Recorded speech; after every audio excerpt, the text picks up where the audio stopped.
네, 오늘 마지막 변론이 있었던 윤 대통령 탄핵 재판과 관련해서 사회부 법조팀 정준영 기자와 더 얘기 나눠보겠습니다. 자, 정 기자, 국정의 2인자, 그러니까 윤 대통령, 한덕수 국무총리, 이 탄핵 심판정에서 대면할 뻔했었는데 실제 이루어지진 않았죠.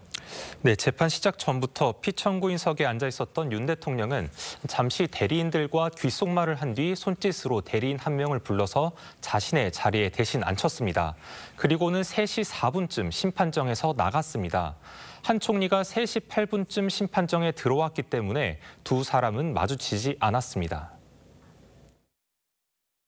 네, 총리께서 증언하시는 것을 대통령이 지켜보시는 모습이 좋지 않고 국가 위상에도 좋지 않다고 해서 윤 대통령은 홍장원 전 국정원 1차장 증인신문 때 심판정에 돌아왔습니다. 네, 한 총리가 계엄 선포 전에 국무회의가 있었는데 이것이 적법했냐 여기에 대해서 확답을 안 했잖아요. 그랬더니 김영두 재판관이 직접 신문을 했죠. 네, 방금 전 리포트에서 보신 대로 국회와 윤 대통령 측은 어떻게든 한 총리로부터 유리한 답변을 들으려고 애썼지만 큰 소득이 없었습니다. 그러자 김영두 재판관이 직접 나섰습니다. 이 자리가 바로 사법적 판단을 하는 곳이라며 한 총리의 개인적 의견을 밝혀달라고 했습니다. 저희가 듣고 싶은 건 뭐냐면 그냥 그 증인의 개인적인 느낌, 그걸 듣고 싶은 거예요. 그러자 한 총리는 국무회의가 아닌 것으로 본다면서도 개인 의견을 밝히는 건 부적절하다고 덧붙였습니다. 네, 자, 오늘 가장 치열한 공방은 홍장원 전 국정원 1차장 증언 때가 아니었나 싶은데요. 윤 대통령이 변호인들에게 여러 차례 귓속말을 하는 장면이 나왔죠? 네, 그렇습니다. 윤 대통령 측은 홍장원 메모의 신빙성을 집요하게 공격했습니다.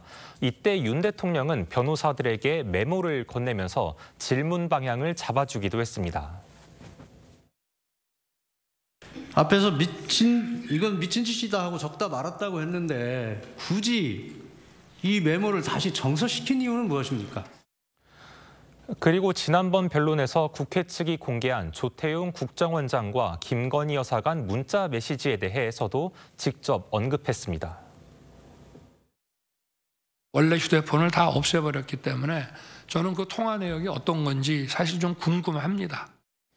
네, 헌법재판소가 추가 증인 신문을 이제 더 이상 안 하기로 했습니다. 그리고 25일, 다음 주 화요일에 최종 변론을 하기로 했는데 지금까지 했던 탄핵 심판과는 조금 다르다, 전개가 예상과는 많이 달랐다, 이런 지적이 나옵니다. 네, 한번 정리해 보겠습니다. 윤 대통령은 현직 대통령으로선 헌정사상 처음으로 3차 변론기일부터 직접 출석했습니다.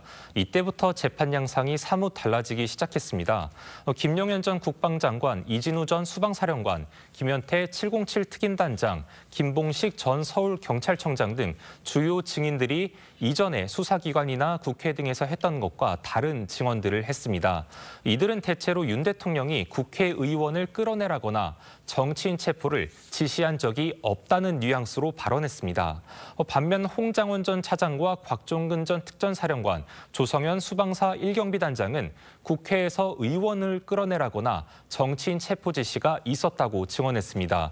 이렇게 주요 증인들의 증언이 엇갈리자 윤 대통령 측은 헌재가 형사소송법을 준용해 검찰 조서를 증거로 채택하면 안 된다고 강하게 주장하고 있습니다. 네, 뭐 이러면 이제 3월 초나 중순쯤 되면 결론이 날 것 같은데 어떤 내용이 나올지 많은 분들이 궁금해합니다. 잘 들었습니다.